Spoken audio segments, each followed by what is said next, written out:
notifications on.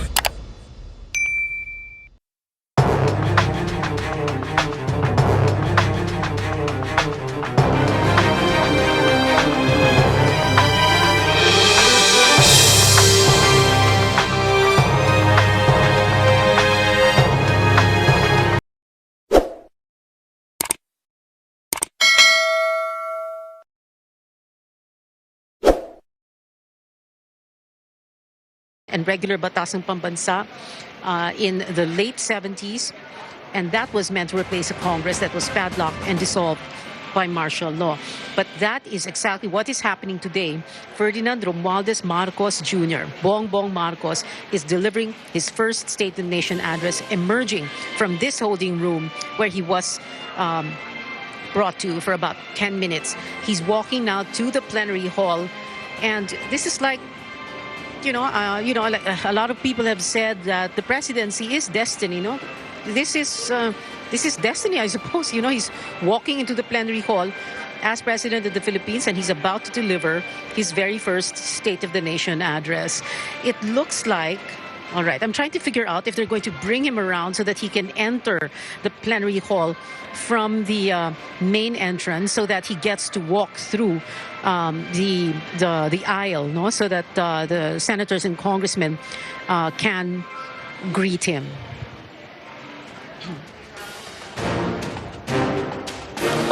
Bongbong Marcos is the 17th president of the 5th. Hold on a moment. He is the 17th president, but the 7th president of the 5th Republic that came into being when the 1987 Constitution was ratified. He's taking a little bit of his time to look at some LED displays of a little bit of history. The president also is the third child of a president to become president in his or her own right. The first was Gloria Arroyo, whom we mentioned earlier. She was the daughter of Diosdado Macapagal, president from 1961 to 1965. The second was Noynoy Aquino, son of Cory Aquino, president from 1986 to 1992. Bongbong Marcos is the 11th senator to become president.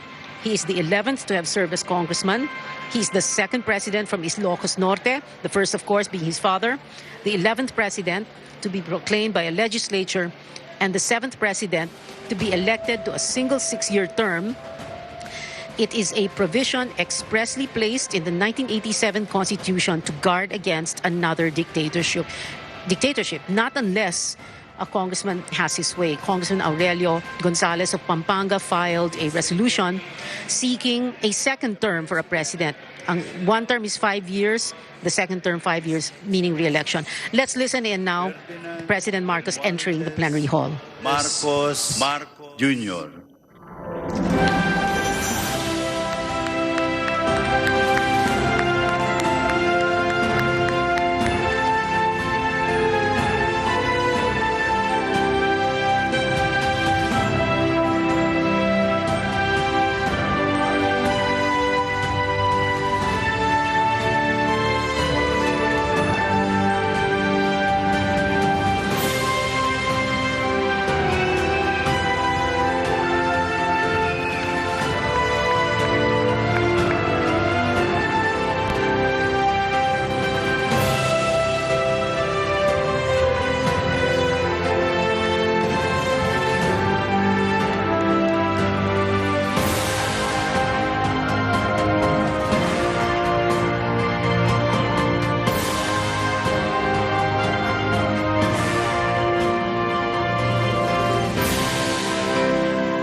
On the part of the Senate, the joint session is called to order.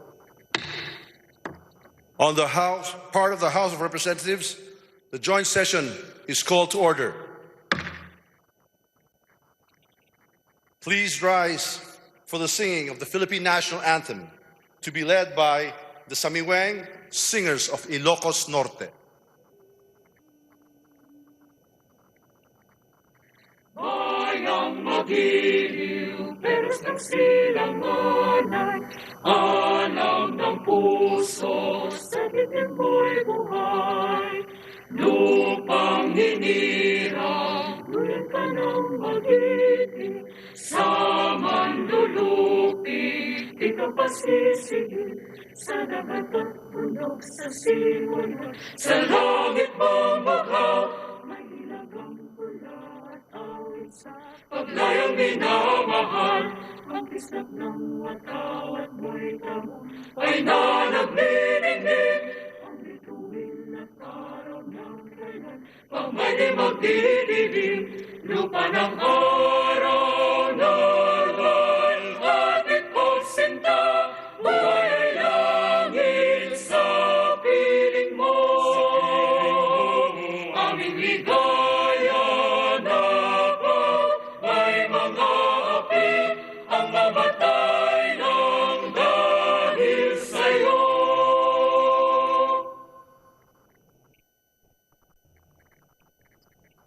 Please remain standing for the nation's prayer. Aming manlilikha, tagapagbigay buhay at liwanag ng sangkatauhan. Salamat po sa iyong pagtangkilig at paggabay sa bansang Pilipinas. Salamat po sa kalayaang magtipon tulad ngayon ayon sa talaga ng aming saligang batas.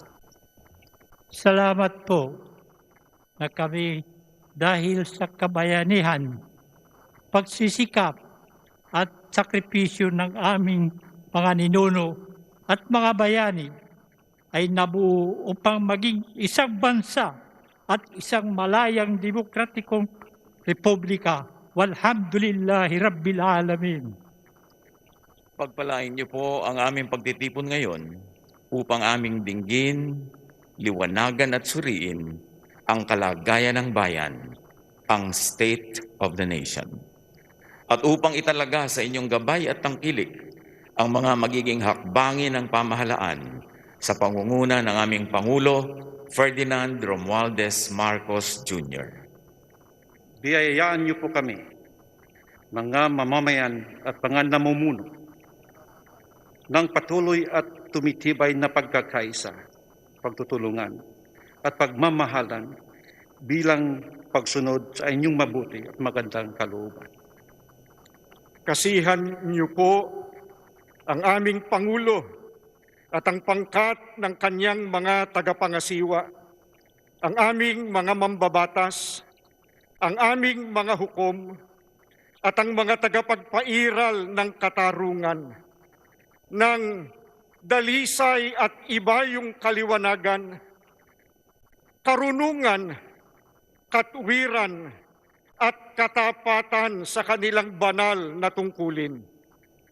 Patuloy niyo kaming turuan at atahain kaming lahat na mga mamamayan at mga pinuno tungo sa dakilang pagkakaisa na magbubunga ng ibayong kapayapaan, kaayusan, kaunlaran, kasaganaan, at kasiyahan ng lipunang Pilipino.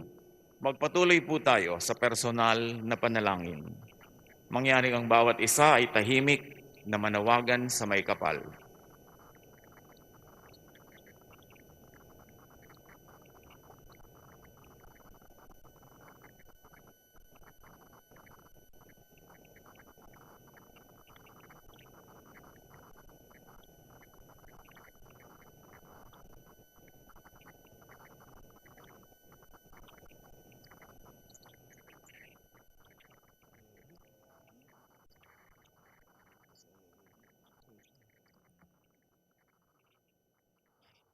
ladies and gentlemen, honorable members of the Congress of the Philippines, His Excellency Ferdinand Romualdez Marcos Jr., President of the Republic of the Philippines.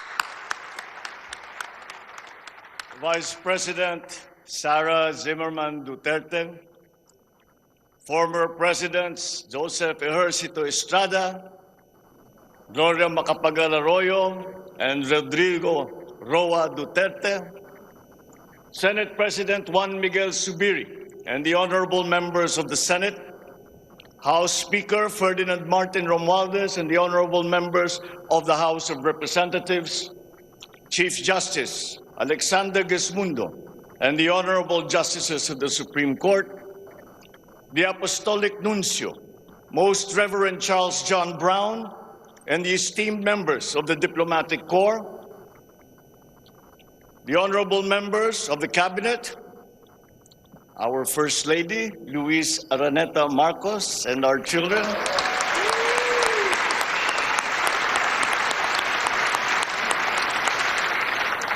distinguished guests, ang mga minamahal kong mga kababayan, ladies and gentlemen, magandang hapon po sa inyong lahat. I come before you today to address you as it is my duty as President of the Republic.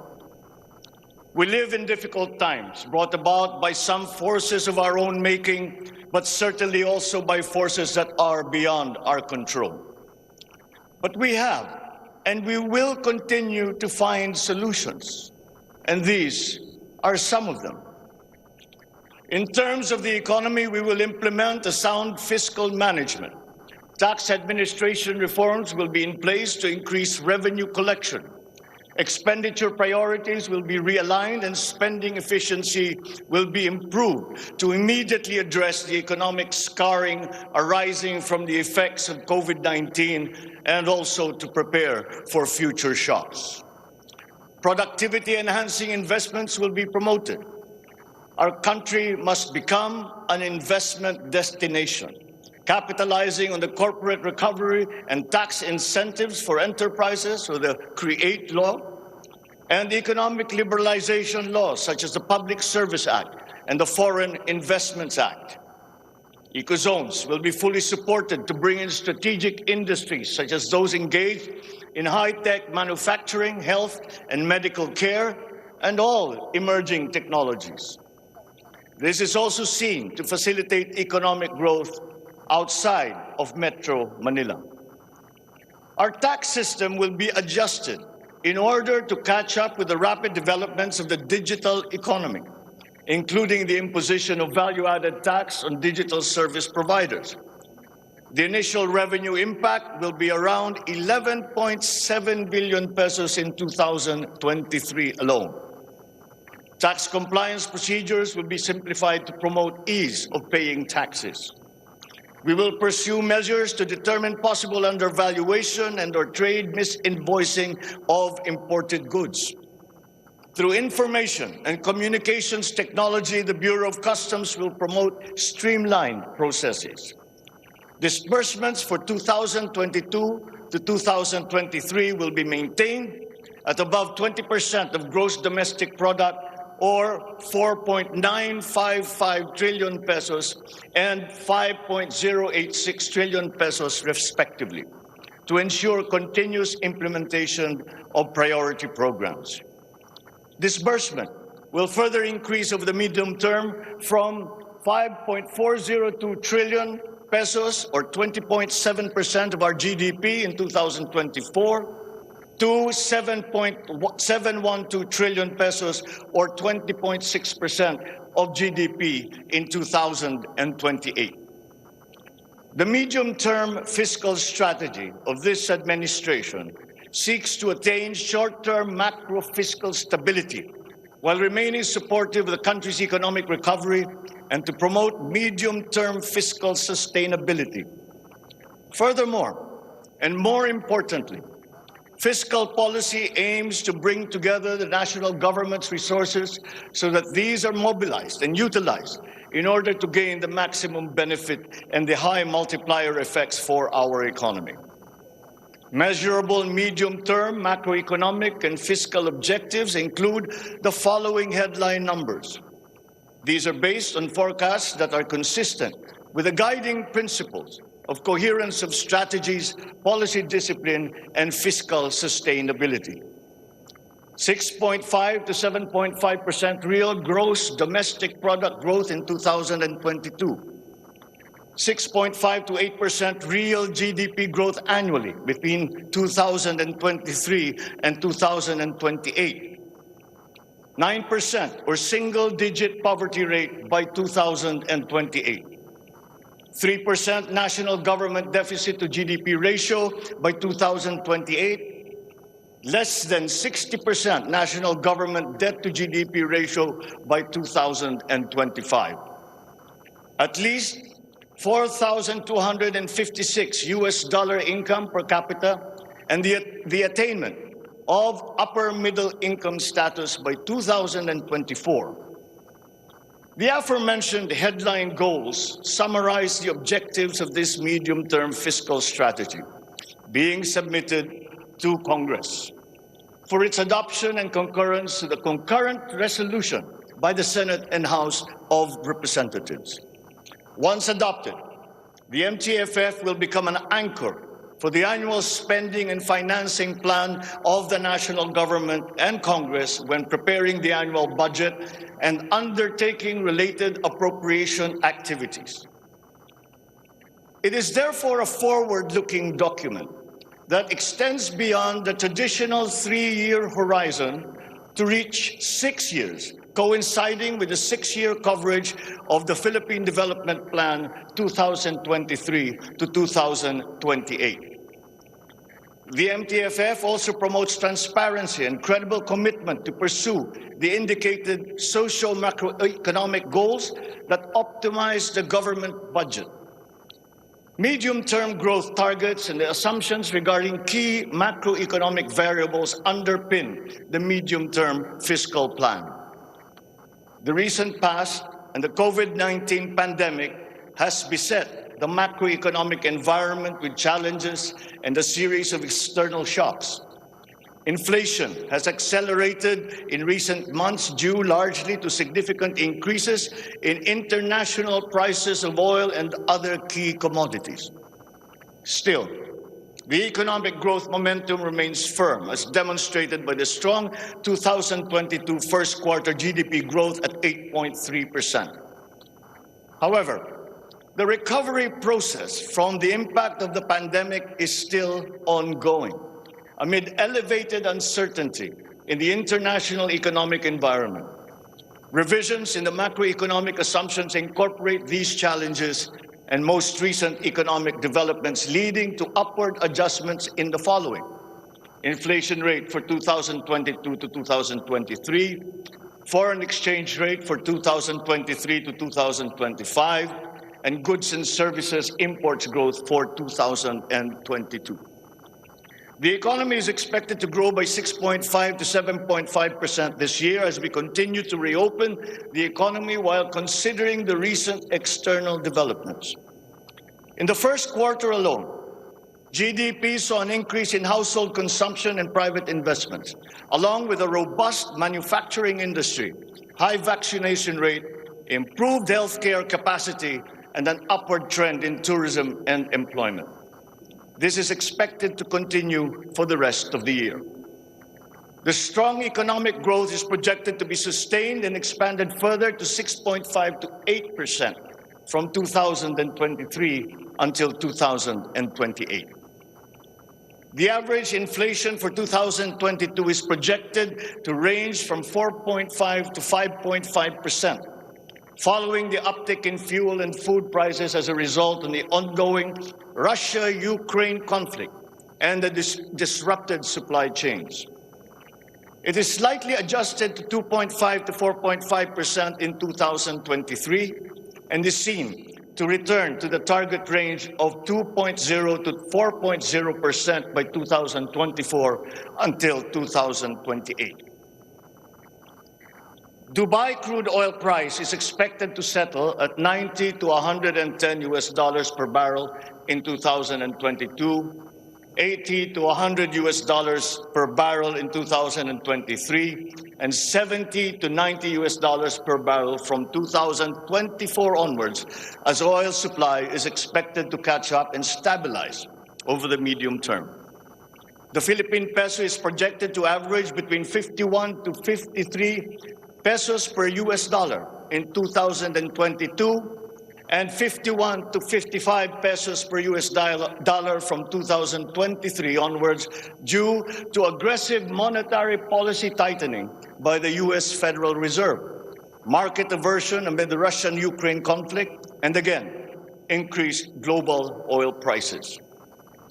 Lastly, exports of goods are expected to grow by 7% in 2022 and 6% from 2023 to 2028. On the other hand, imports of goods are projected to grow by 18% in 2022, 6% in 2023, and 8% from 2024 to 2028. I have instructed the NEDA to coordinate with other agencies and work on the Philippine Development Plan for 2023 to 28 and to submit to me the complete blueprint and progress of its implementation not later than year-end. One of the main drivers of our push for growth and employment will be in the agricultural sector. With regard to food supply, we are confronted by a two-pronged problem: that which will hit us in the short term and that which will hit us in the long term. Tayo ay nahaharap sa mga problemang kagyat nating mararamdaman at mga hamong pangmatagalan. Ang mga suliraning agarang mararamdaman ng ating mga kababayan ay ang posibilidad ng tuloy-tuloy na pagsipa ng presyo ng pagkain at kakulangan sa supply ng ating pagkain. Upang masuportahan ang mabimili para mapanatili ang kanilang purchasing power o kapangyarihan sa pagbili, isinapinal ng Department of Agriculture ang planong taasan ang produksyon sa susunod na panahon ng pagtanim o planting season sa pamamagitan ng tulong pinansyal at teknikal. Magbibigay tayo ng pautang habang mas ilalapit natin sa sektor ng agrikultura ang hindi gaanong mahal na farm inputs na bibilhin na ng bulto ng gobyerno. Kabilang dito ang abono, pestisidyo, mga punla, feeds, fuel subsidy at ayuda para sa mga karapat-dapat na benepisyaryo. Para sa pangmatagalang solusyon, itataas natin ang produksyon ng mga kalakal at produktong pang-agrikultura. At para magawa ito, pagtitibayin natin ang tinatawag na value chain na nagsisimula sa mga magsasaka hanggang sa mga namimili. May mga bahagi ng value chain na sa ngayon ay kanya-kanya ang operasyon. Pagtibayin natin ang koordinasyon ng iba't ibang bahagi nito. Ang pagsasaliksik para sa mga makabagong paraan at ng pagtatanim at pag-aalaga ng hayop ay masusing gagabayan ng Department of Agriculture. Ang produksyon ng farm inputs o mga kakailanganin ng mga magsasaka sa pagpapalago ng kanilang sakahan ay ating iaayon sa mga hamong dala ng climate change at global warming. Mahigpit na pagsusuri ang gagawin ng ating mga eksperto tungo dito. Ang mga pautang at financial assistance sa mga magbubukid at mangingisda ay magiging institusyon at patakaran ng aking administrasyon.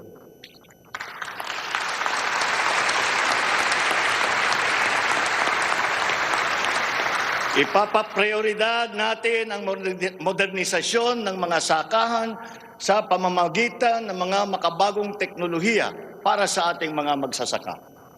Atin palalawakin ang mga palaisdaan, babuyan at manukan. Lahat ng ito gagamitan ng siyensya para tumaas ang produksyong agrikultural.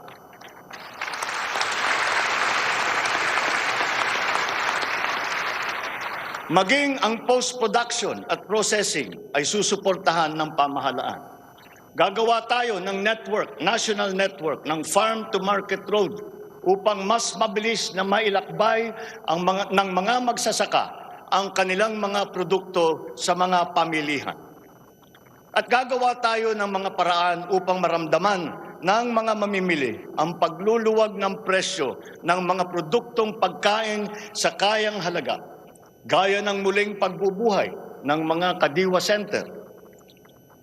Hindi ito magagawa sa isang araw. Hindi magagawa sa isang buwan o isang taon lamang. Ngunit, kailangan na natin simulaan ngayon.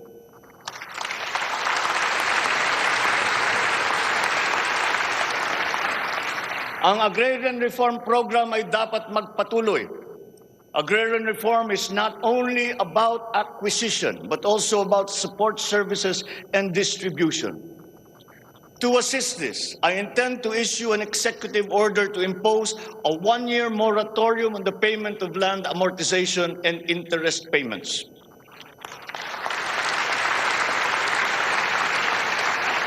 This is included in Republic Act number 11469 or the Bayanihan to Heal as One Act. A moratorium will give the farmers the ability to channel the resources in developing their farms, maximizing their capacity to produce, and propel the growth of our economy.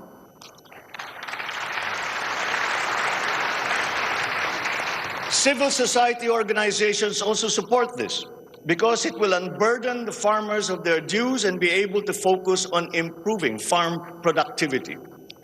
Congress must also pass a law that will emancipate the agrarian reform beneficiaries from the agrarian reform debt burden, thereby amending Section 26 of Republic Act 6657. In this law, the loans of agrarian reform beneficiaries with unpaid amortization and interest shall be condoned.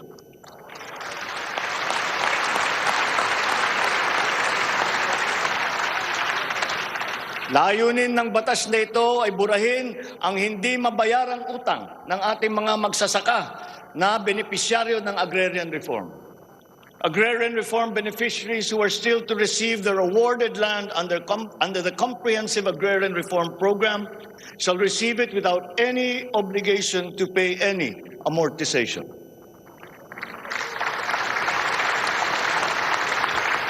The condonation of the existing agrarian reform loan will cover the amount of 58.125 billion pesos, benefiting 654,000 agrarian reform beneficiaries and involving a total of 1.18 million hectares of awarded lands.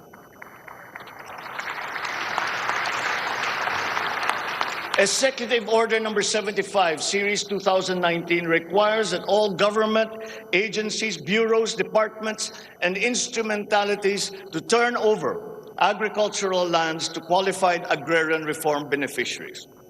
At present, we have a total of 52,000 hectares of unused agricultural lands of the government, which shall now be used for distribution to the following sectors in accordance with Section 40 of the Republic Act number 6657 as amended. Thus, landless war veterans, landless surviving spouse and orphans of war veterans, landless retirees of the Armed Forces of the Philippines and the Philippine National Police.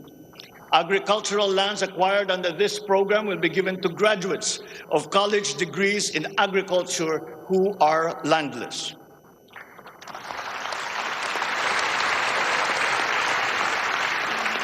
The call of the times is for the infusion of fresh and new blood in the agricultural sector.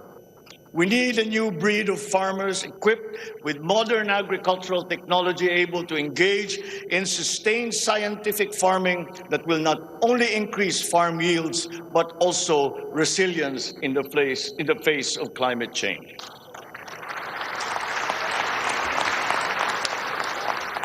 They say that each brand has a story. As for the Filipino brand, ours is deeply rooted in our rich cultural heritage, and the tourism sector plays an invaluable role in the promotion of the Filipino brand. Tourism is not only an important economic development tool, but the abundance of opportunities that the sector creates in terms of regular employment and even job creation at the grassroots level is undeniable. To boost our tourism industry, we will first and foremost make basic developments, such as road improvements for easier access to tourism spots. We will also upgrade our airports and create more international airports to help decongest the bottleneck in the Manila airport.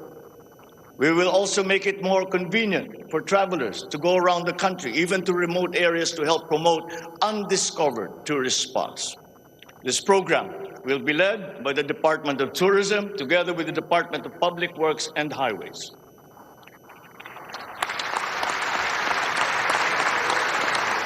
To foster the Filipino brand is to spark our sense of pride and reaffirm our strong sense of identity. It is time to welcome the rest of the world with an enhanced Filipino brand that is unique, attractive, and creative. The creativity of the Filipino is truly world-class. We excel in arts and culture, new media, live events, avenues which generate primary and downstream jobs for our creative and talented countrymen. Unfortunately, ang mga hanap buhay na ito ang unang pinadapa ng pandemya at ang pinakahuli namang makabalik sa normal. The creative industry likewise faces many challenges, including workplace conditions, working hours, intellectual property rights, and the welfare of our beloved freelancers who were left vulnerable during the height of the pandemic.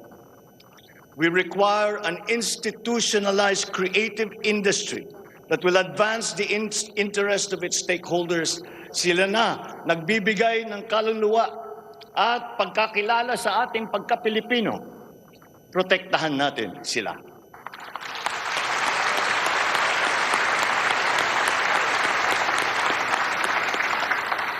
The Department of Social Welfare and Development has a large part to play in all of this. Magpapatuloy ang ating pagkalinga sa ating mga kababayan na lubos na nangangailangan. Hindi po natin sila pababayaan. Mangunguna sa pag-aagapay sa kanila ang Department of Social Welfare and Development.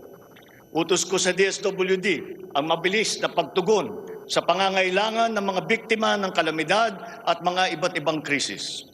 Ang mga field office nila ay inatasan na maagang maglagak ng family food packs at non-food essentials sa mga LGU, bago pa man manalasa ang anumang kalamidad. Magdadagdag tayo ng mga operation center, warehouse at imbakan ng relief goods, lalo na sa mga malalayong lugar na mahirap marating. Titiyakin natin na maayos ang koordinasyon ng DSWD at Department of Human Settlements and Urban Development nang sa ganun madali ang pagpatupad ng Emergency Shelter Assistance Program para sa mga biktima ng kahit anong kalamidad.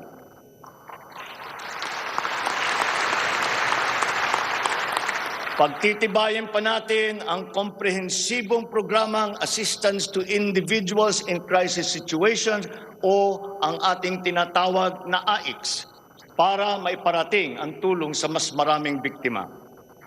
Hindi natin papahirapan ang mga biktima ng krisis na dudulog sa ahensya. Gagawin nating simple ang proseso ng paghingi at pagparating ng tulong. Dahil hindi naman dapat dinadagdagan pa ang hirap ng nararanasan ng ating mga mamamayan.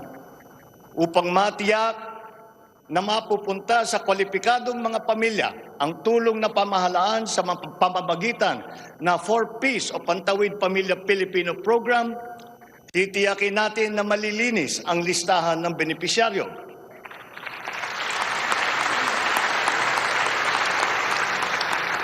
Higit na sa 1 milyong pangalan na ang nakapag-graduate na sa listahan. At nagagalak akong mabatid na sila ay nakakatayo na sa kanilang sariling paa. Kaugnay nito ay inutusan ko ang DSWD na pag-ibayuhin pa ang pagrepaso ng listahan upang maitutok ang pamimigay ng sapat na ayuda sa mga lubos na nangangailangang pamilya. Magpapatuloy ang supplemental feeding program para sa mga bata sa child development centers at supervised neighborhood play at lalo pa nating palalawakin sa taong 2023. Hindi rin natin nakakalimutan ang mga solo parents at mga nanay na nahiwalay sa kanilang mga mister dahil sa karahasan. Pagtitibayin natin ang programa sa violence against women and their children. Kabilang na ang counseling para sa mga biktima, katuwang ang ating mga LGU. Tiyakin natin na sapat ang pondo sa halos 70 residential care centers at 7 non-residential care centers para sa vulnerable sectors at persons with disabilities na sumisilong dito. Sa ating sitwasyon ng pangkalusugan, nariyan pa rin ang banta ng COVID-19. Lalo't may mga nadidiskubring bagong variant ng coronavirus. Pero hindi na natin kakayanin ang isa pang lockdown. Wala na tayong gagawing lockdown.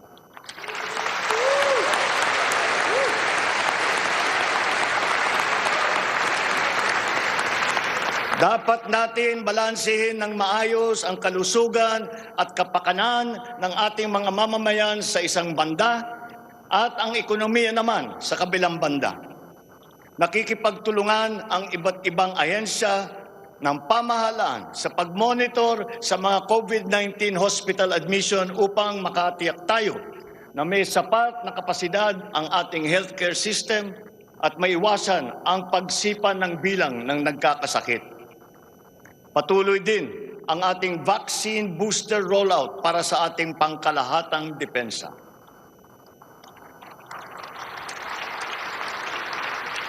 Sa ganitong paraan, kahit pa tumaas muli ang bilang ng mga COVID cases, mananatiling mababa ang bilang ng mga maospital at bilang ng mga namamatay. Sa pamamagitan nito, unti-unti rin tayong masasanay na nariyan ang virus pero hindi na seryoso ang banta sa ating buhay.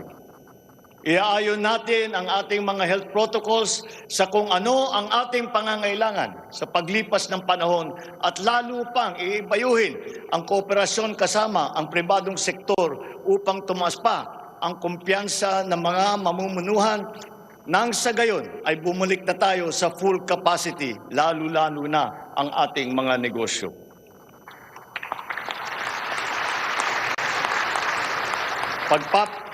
Pagbubutihan pa natin ang pagpapakalat ng tamang impormasyon ukol sa COVID, kasama ang kahalagahan ng bakuna.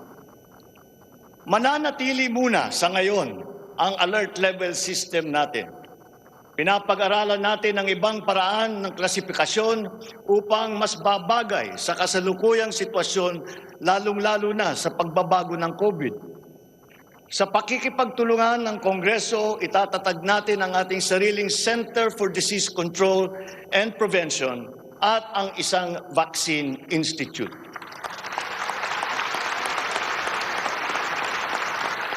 Magtatayo tayo ng dagdag na mga health center at ospital.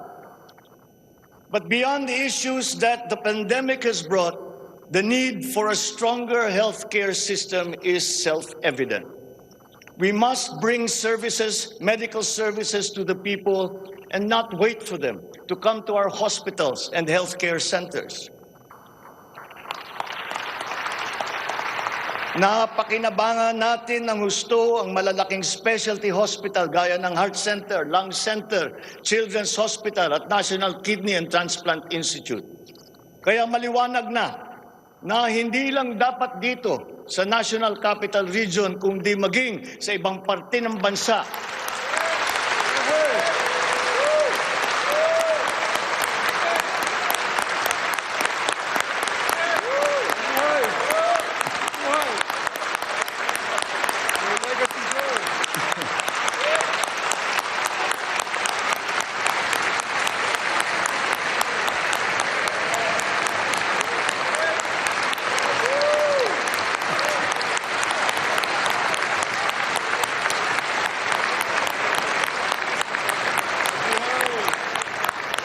Maliwanag na hindi lamang dapat dito lamang sa National Capital Region kundi maging sa ibang parte ng bansa, kailangan magdagdag ng ganitong uri ng mga pagamutan. Bukod dito, upang mailapit natin ang healthcare system sa taong bayan, nang hindi sila kailangan pumunta sa sentro ng kanilang bayan, lalawigan o region, ay maglalagay tayo ng mga clinic, mga RHU, na pupuntahan ng mga doktor, nurse, midwife, medtech, 1 beses, 2 beses sa 1 linggo. Nang sa ganon, magiging mas madali sa may karamdaman na magpapagamot nang hindi na kailangan magbiyahe ng malayo.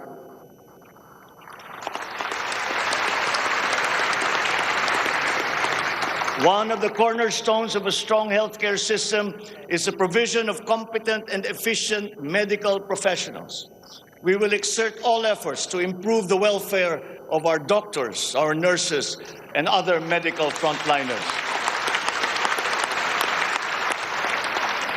Dapat din tayong magkaroon ng sapat na supply ng gamot na kinakailangan sa pang-araw-araw ng ating mga mamamayan. Sinimulan ko na ang pakikipag-usap sa mga kumpanya ng gamot dito sa Pilipinas at sa ibang bansa. Hinihikayat natin na buksan nila ang merkado upang bumaba ang presyo ng gamot.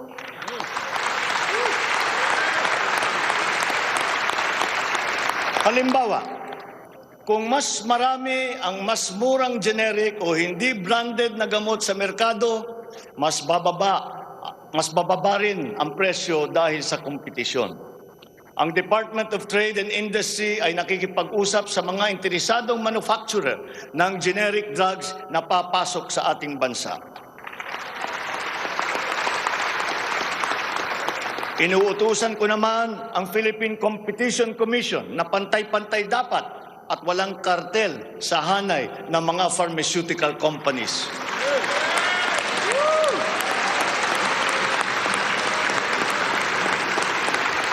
Dahil kapag bukas ang merkado, bababa ang presyo ng gamot para mapakinabangan ng ating mga mamamayan.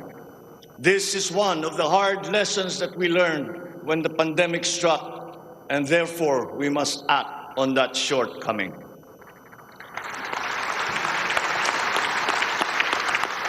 In the educational sector, I believe it is time for our children to return to full face-to-face classes once again.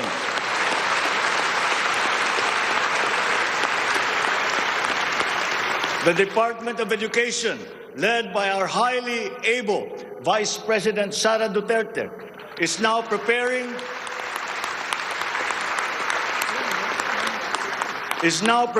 for its implementation in the upcoming school year, with utmost consideration for the safety of students as we are still in the middle of the COVID-19 pandemic. We must ensure that our classrooms are safe for teachers, for students, and the entire academic community when they return to face-to-face classes. We continue to encourage everyone to get their booster shots in preparation for the resumption of in-person classes. This is one of the reasons I have directed the Department of Health and the Department of Interior and Local Government to undertake another rollout of booster shots.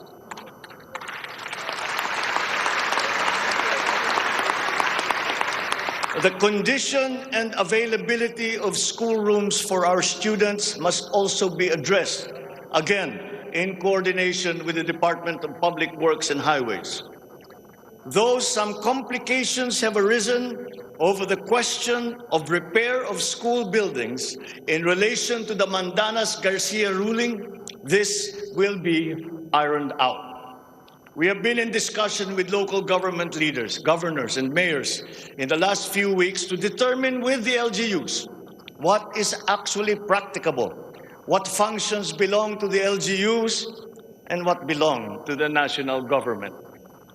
There have also been lengthy discussions on the continuation and viability of the K-12 school system. We are giving this careful review, and all necessary inputs and points of view are now being considered. In the longer term, we are instituting a program of refresher courses and retrainings for our teachers so they can stay abreast of the rapid growth in technology, especially in this post-pandemic world. As for the horror stories that we have heard about the poor quality of educational materials and supplies that are being given to our schools, this must end.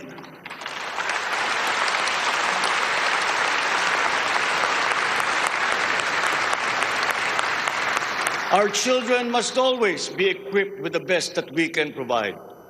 Ang edukasyon ay ang tangi nating pamana sa ating mga anak na hindi mawawaldas. Kaya anumang gastusin sa kanilang pag-aaral ay hindi tayo nagtitipid. Hindi rin tayo nagtatapon. And once again, I am not talking about history or what is being taught. I am talking about materials that are necessary for effective teaching in this day and age. Children now need connectivity to the internet. They need devices to use. They need computers, educational tools.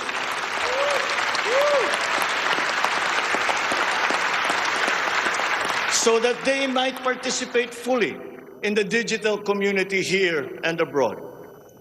We must do better in the international rankings, especially when it comes to the so-called STEM subjects: science, technology, engineering, and mathematics. These skills, this knowledge, are necessary for our young people to be able to compete in a highly technological and competitive world. The raw talent is there in our young people. It is up to our educational system to develop and to refine that great pool of talent.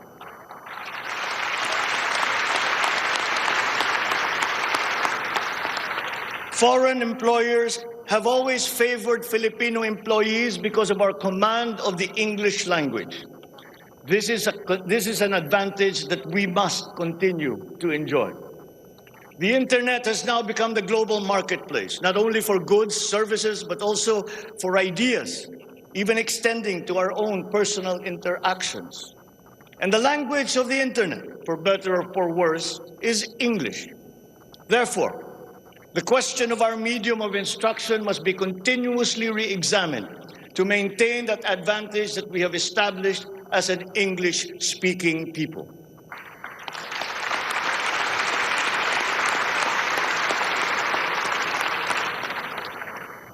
On a related subject, we are entering an age of exponential adoption of technology. It is the fourth industrial revolution. This will be characterized by the infusion of technology into almost every facet of our lives.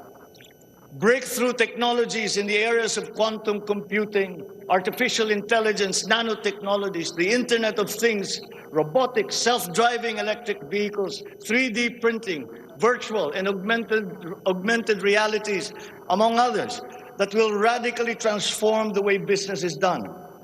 The scale and the speed at which these innovations are introduced universally into our everyday lives and activities is unprecedented in our recorded history. We cannot stand idly by. The mission of our Department of Information and Communications Technology is to identify and utilize these innovations to improve governance. It has the daunting task now of transforming our government into an agile bureaucracy that is responsive to the needs of the public. Provide good and solid data to ensure informed decision-making, as well as allow secure and seamless access to public services. The voluminous records stored in the government warehouses and archives have to be digitized. Those that are already stored in various inventories of data should be harmonized and shared across departments and agencies. Needless to say, these have to be kept in large data centers that are secure yet accessible. The national ID will play an important part in this digital transformation.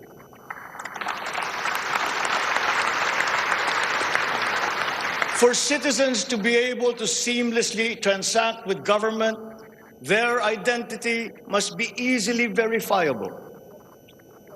We expect to issue 30 million physical IDs and 20 million digital IDs by the end of this year. The target is to accomplish the issuance of about 92 million IDs by the middle of next year. As the world moves into rapid digitalization, the digital divide will become more pronounced.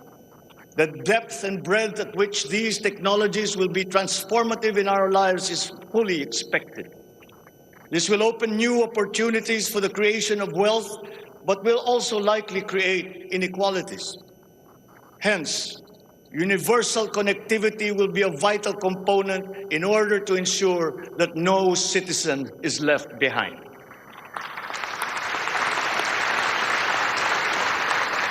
I have therefore tasked the DICT to deploy digital connectivity across our various islands. This will be done through the implementation of the National Broadband Plan, the Common Tower Program, connecting our geographically isolated and disadvantaged areas via our Broadband ng Masa project.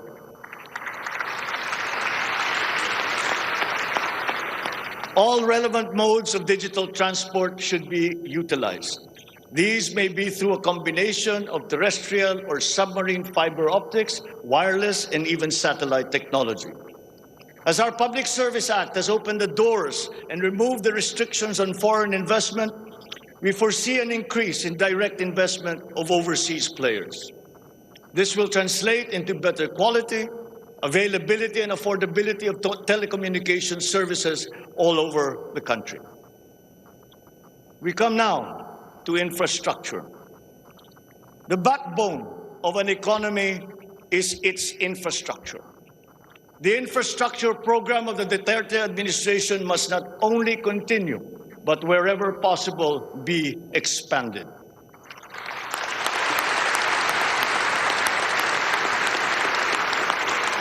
We shall confidently build on this firm foundation established by my predecessor, as it is in building an edifice. We must keep the momentum and aspire to build better, more. Necessarily, infrastructure development will remain a very high priority in our drive for growth and employment. Once again, I will not suspend any of the ongoing projects, as those have already been shown to be of benefit to the public that they serve.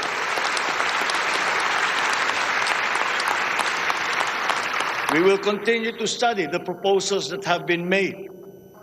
Infrastructure development spending will be sustained at 5 to 6% of GDP. The planned expansion of infrastructure projects, I believe, would be possible if we continue to encourage the participation of the private sector in the development of our programs. Public-private partnerships, or PPPs, hold great potential for that expansion, for infrastructure development, and for innovation.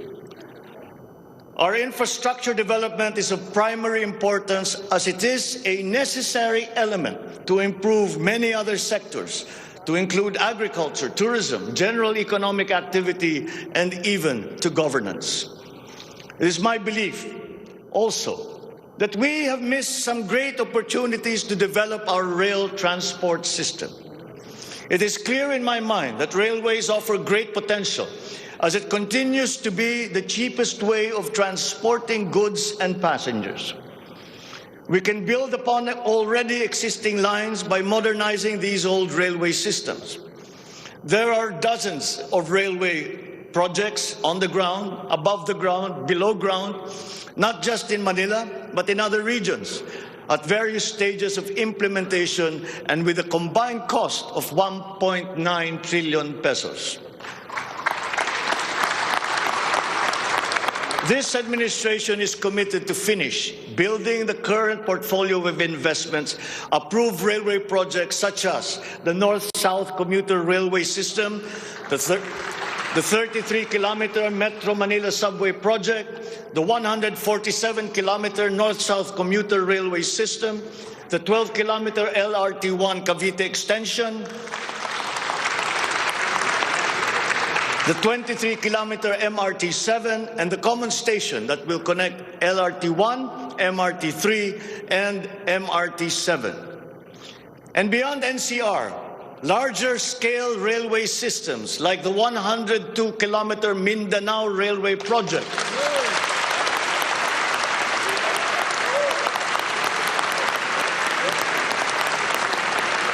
the Panay Railway Project,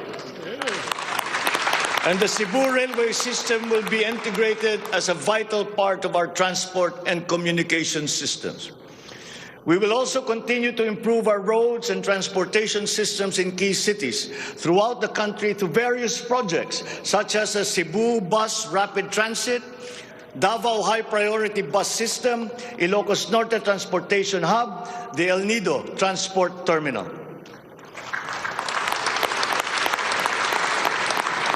My order to the Department of Transportation, or DOTR, is really very simple.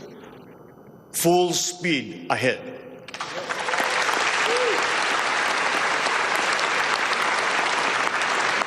Improving our railway system, along with modernizing existing airports and seaports, will maximize our strategic location in the Pacific and connect our many islands. A key sector in our transformation plans is that of energy. Another fundamental requirement for growth and increased employment will be the availability of cheap, reliable energy.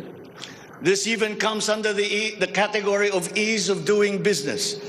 If we are to attract investors, both local and foreign, to set up shop here in the Philippines. At present, our demand for energy far exceeds our reliable supply. We must increase the level of energy production. We must look at every possible option that would be appropriate for the Philippine situation. There is some room to expand our present power supply through existing power sources, but this is only to a very limited extent. We must build new power plants.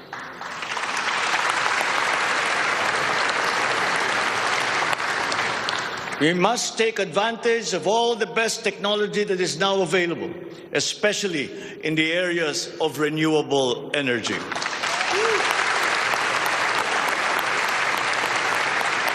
Our search for new power sources should always be with an eye to improving the mix of the energy supply between traditional and renewable sources.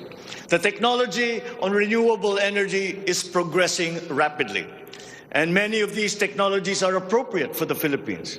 We have already begun windmill power. We are now expanding very quickly our solar power production. For both offshore and onshore wind turbines, for example, the World Bank has calculated that there is a potential for 255 gigawatts by the year of 2030. Solar power has steadily increased its efficiency in converting sunlight to electrical power, which is particularly attractive for the Philippines. Because unlike wind power, solar power is practical almost everywhere in the Philippines all year round. In the move to lowering our carbon footprint caused by energy production, our advancement to renewables will have a lead time. In the interim, natural gas will hold the key. We will provide investment incentives by clarifying the uncertain policy in upstream gas, particularly in the area close to Malampaya. This requires clarification of the processes and review of service contracts policy. I believe that it is time also to re-examine our strategy towards building nuclear power plants in the Philippines.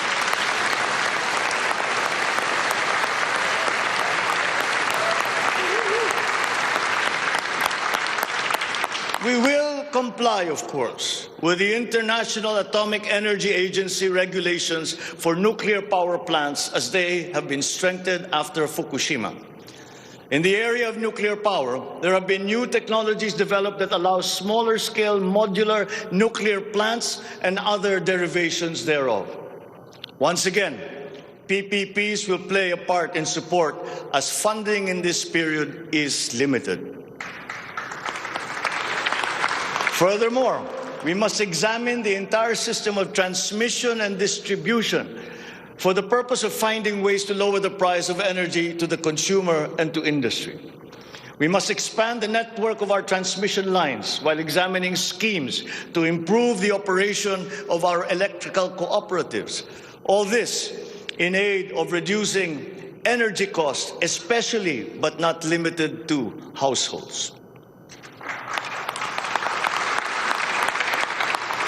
All this impetus for development and growth we undertake within the context of accelerating climate change and extreme weather conditions. Though we are a minor contributor to climate change globally, we have the unfortunate distinction of being one of the most vulnerable countries to the effects of climate change. For the welfare of our people, it is incumbent upon us to alleviate the effects of that vulnerability. The use of renewable energy is at the top of our climate agenda. We will increase our use of renewable energy sources such as hydropower, geothermal power, solar, and wind. Geographically, we are a disaster-prone country. Capacity building for our natural disaster resiliency is therefore a must. Investment in science and technology is imperative to enable us to have accurate weather forecasts and on-time disaster alerts. Studies show that already now many areas in the Philippines are at high risk from the rise in sea levels brought about by the increase in global temperature. We must adapt to this phenomenon with disaster-proof planning for our communities. We will also look into the precarious freshwater supply situation in the country, especially in our urban areas. Many of our water supply systems date back to the 1950s, and they must now be rehabilitated and improved. I've instructed the DNR, together with the DPWH, to explore possible partnerships with the private sector to address this crucial situation. The Philippines has excellent laws on the environment, but we have to guarantee that these laws are properly enforced. And this will require a great deal of coordination and cooperation between concerned government agencies and private stakeholders. Companies who exploit our natural resources must follow the law. We all have the responsibility to preserve this earth, for we are but custodians and we will pass on this great treasure to future generations.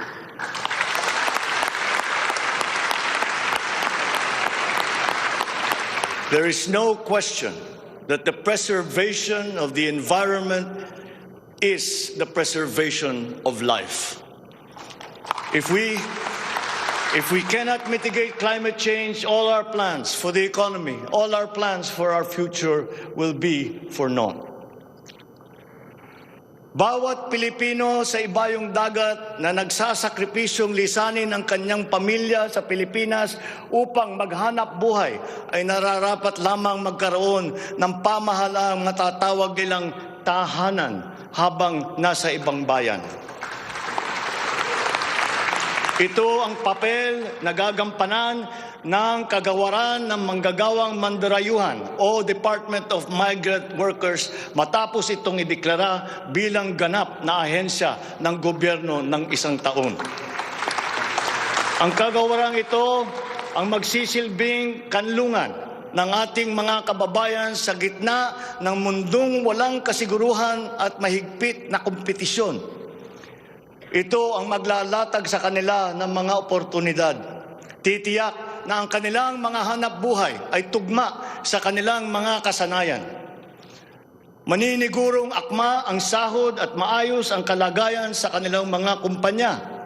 at mangangalaga sa kanilang mga pamilya habang sila ay nasa malayo. Gagawin natin ito sa pamamagitan ng pag-aalis ng red tape sa sistema ng pagsusulong ng digital empowerment. We shall automate the verification of contracts and issue secure overseas employment certifications that you can keep on your smartphone. I call on the Department of Migrant Workers and the DICT to make this a top priority.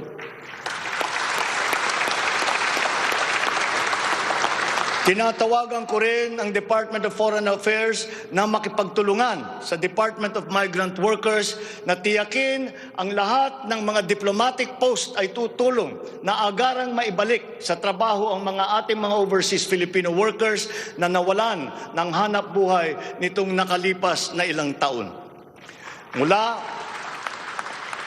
sa 3 buwan ay gagawin na lang nating 3 linggo para sa isang dayuhang employer na iproseso ang mga papeles ng Pilipinas ng Pilipinong nais nitong kunin bilang empleyado. Aatasan din natin ang kagawaran ng gawing simple ang komplikadong handbook ng mga tuntunin at regulasyon para sa mga OFW. Nang sa gayon ay maging malwan ang mga transaksyon may kinalaman sa kanilang pangingibang bansa. Mula sa handbook na may 240 seksyon ay gagawin nating pamphlet na lamang na hindi hihigit sa 100 pahina. Mahirap na nga ang buhay. Kaya naman, ayaw pa natin makitang lalo pang nahihirapan ang ating mga manggagawang mandarayuhan sa pagtupad sa kanilang mga pangarap. Para sa mga kababayan nating naiipit sa kaguluhan, inaabuso at nanganganib ang buhay, ikinagagalak kong sa ilalim ng aking pamumuno ay ilulunsad natin ang One Repatriation Command Center o ORCC. Ilalaan natin ang isang social media platform ng Department of Migrant Workers at ang hotline upang matulungan agad at maligtas sila mula sa mas higit na kapahamakan. Noon, nangungutang pa ang isang ina ng bawat OFW upang sumakay ng barko para pumunta sa Maynila at mangatok sa iba't ibang ahensya para mapauwi ang anak na inaapi. Ngayon, kami na ang tatawag sa mga magulang ng OFW para sabihin sa kanila ang petsa kung kailan nila mayayakap at makakapiling ang kanilang mga anak.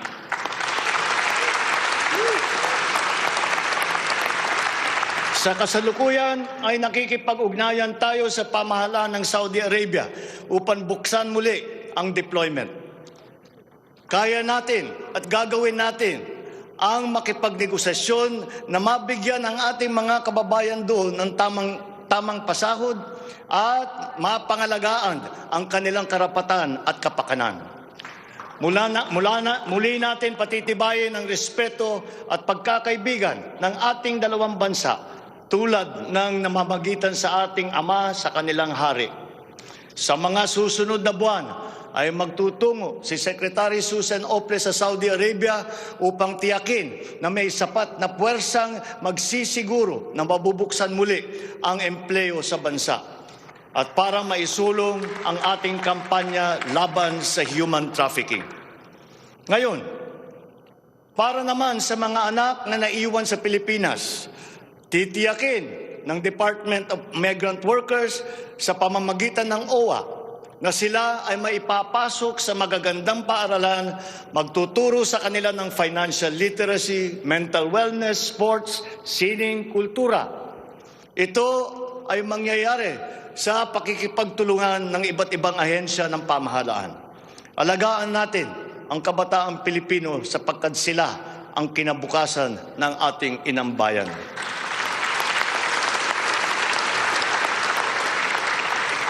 Sa ating mga kababayan na nasa ibang bansa, you deserve a home in government, not only for the money that you send home, but you are not cold tools of the economy.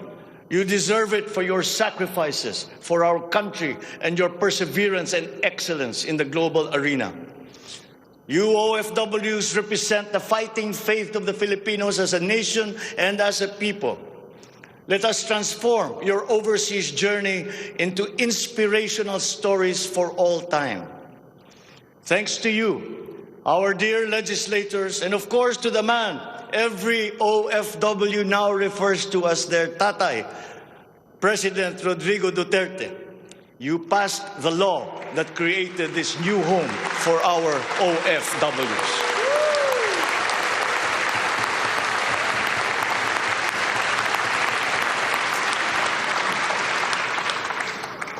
On the area of foreign policy, I will not preside over any process that will abandon even 1 square inch of territory of the Republic of the Philippines to any foreign power.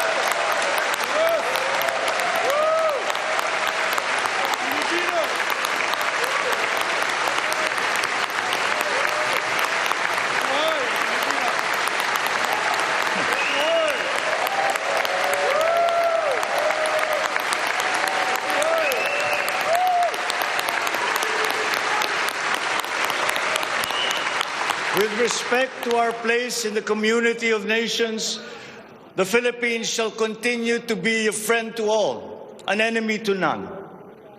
The Philippines has always been open and welcoming to all our foreign friends and visitors. That is our worldview. That is our culture. But let me be clear. We are very jealous of all that is Filipino.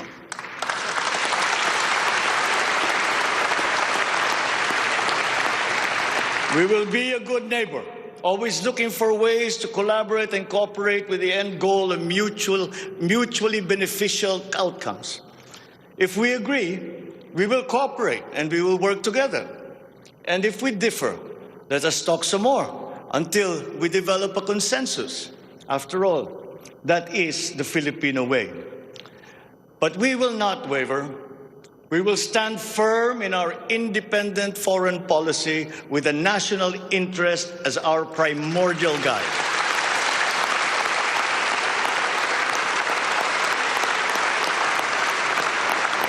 We commit to maintaining good relations with the rest of the world.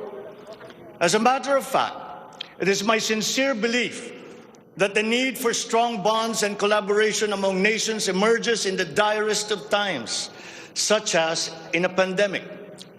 The partnerships and alliances that we make with all will provide stability that all nations will need as we emerge into this new global economy. The Philippines will continue to promote stronger and multifaceted relationships with all our partners around the world. We are, in fact, grateful for the messages of support and offers of help that we have received from many of our friends in the international community. This has been communicated to us through the different envoys and ambassadors here in the Philippines. Such strong relationships can only be beneficial to all involved. As I am here today addressing the legislature, allow me now to propose legislation that we would like you to pass in support of these programs. 1, National Government Right Sizing Program, a reform mechanism that seeks to enhance the government's institutional capacity to perform its mandate and to provide better services while ensuring optimal and efficient use of resources. Compared to previous government reorganization efforts, the NGRP will entail a comprehensive strategic review of the functions, operations, organization, system, and processes of the different agencies, and massive and transformational initiatives in agencies concerned, such as mergers, consolidations, splitting, transfer, and even the abolition of some offices. The right-sizing efforts will also involve the conduct of a comprehensive strategic review of functions, programs, and projects that will cut across various agencies. Number 2, a budget modernization bill. This seeks to institutionalize a cash-based budgeting system under Executive Order number 91, Series 2019, to strengthen fiscal discipline in the allocation and use of budget resources by ensuring that every peso budgeted by the government would lead to the actual delivery of programs and projects. The full implementation of the CBS is timely and vital as the government executes response and recovery plans post-pandemic. Number 3, Tax Package 3 Valuation Reform Bill. This bill provides for the establishment of real property values and valuation standards across the country, and B, the development of real property information system that provides for the database of all real property transaction and declarations in the country. Number 4, Passive Income and Financial Intermediary Taxation Act. This seeks to reform the taxation of capital income and financial services by redesigning the financial sector taxation into simpler, fairer, more efficient, and a revenue-neutral tax system. It also represents to adopt a regionally competitive tax system. Number 5, E-Government Act, which provides for the establishment of the e-government master plan, which shall cover all e-government services and processes. Number 6, the Internet Transaction Act, or e-commerce law, which aims to establish an effective regulation of commercial activities through the Internet or electronic means to ensure that consumer rights and data privacy are protected, innovation is encouraged, fair advertising practices and competition are promoted. Online transactions are secured, intellectual property rights are protected, and product standards and safety are observed. Number 7, Government Financial Institutions Unified Initiatives to Distressed Enterprises for Economic Recovery.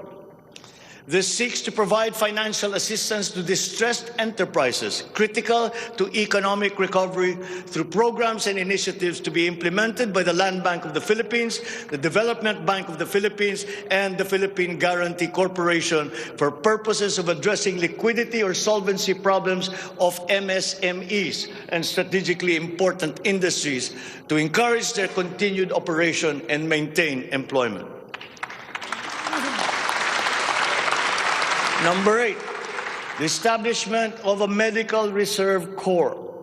Establishes a Medical Reserve Corps under the Health and Emergency Management Bureau of the DOH. The MRC shall be composed of licensed physicians, medical students who have completed their 4 years of medical courses, graduates of medicine, registered nurses, licensed allied health professionals. Number 9, National Disease Prevention Management Authority. This bill seeks to create the Center for Disease Prevention and Control attached to the DOH. Number 10, the creation of the Virology Institute of the Philippines. This will create the Virology Science and Technology Institute of the Philippines as an attached agency of the DOST. All offices and units under the DOST with functions related to virology shall now be transferred to the Virology Institute of the Philippines. Number 11, the Department of Water Resources.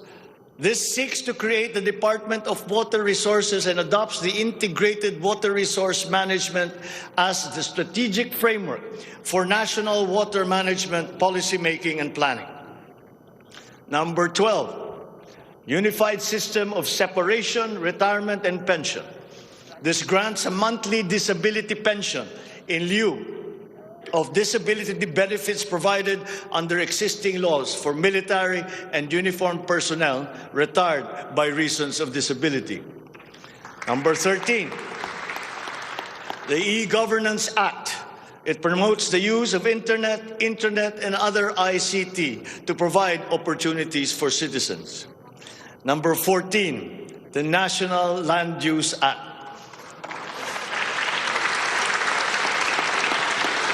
This will provide for a rational and holistic management and development of our country's land and water resources, hold owners accountable for making these lands productive and sustainable, strengthen the LGU to manage ecological balance within its jurisdiction. It also provides for land use and physical planning framework as a mechanism in determining policies and principles to implement this legislative measure. Number 15, the National Defense Act. This seeks to amend the antiquated National Defense Act of 1935 to provide for a change in the military structure of the armed forces of the Philippines that is more responsive to current and future non-conventional security threats to the country's territorial integrity and national sovereignty. Number 16, Mandatory Reserve Officers Training Corps and National Service Training Program. This seeks to reinstitute the ROTC program as a mandatory component of senior high school programs, grades 11 and 12, in all public and private tertiary level educational institutions. The aim is to motivate, train, organize, and mobilize students for national defense preparedness, including disaster preparedness and capacity building for risk-related situations. Number 17, enactment of an enabling law for the natural gas industry. This seeks to foster the development of the midstream natural gas industry in a bid to strengthen Philippine energy security by diversifying the country's primary sources of energy and promoting the role of natural gas as a complementary fuel to variable renewable energy. Number 18, amendments to the Electric Power Industry Reform Act, or EPIRA. This aims to improve the implementation of the law's provisions and enhance its effectiveness to address the high cost of electricity, alleged market collusion, and insufficient power supply. The bill seeks to restructure the Energy Regulation Commission to foster accountability and improve the Commission's government system that would ensure consumer protection and in enhancing competitive operation of the electricity market. Number 19, amendments to the Build, Operate, Transfer law.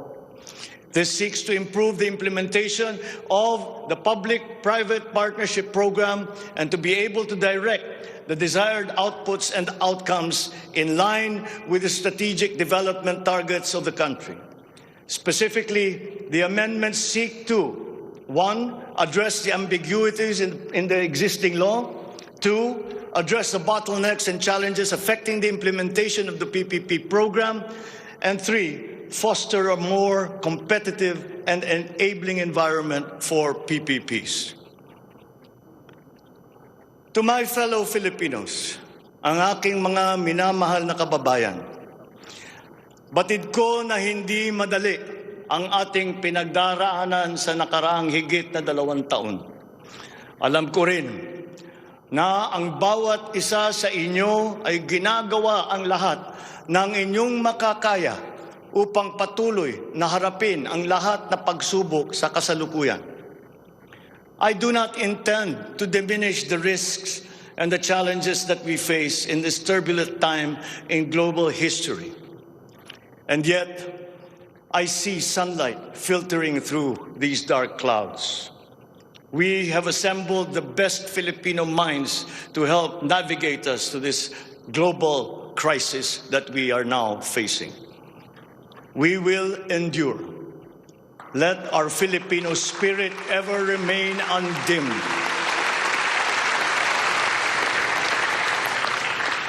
I know this in my mind. I know it in my heart. I know it in my very soul.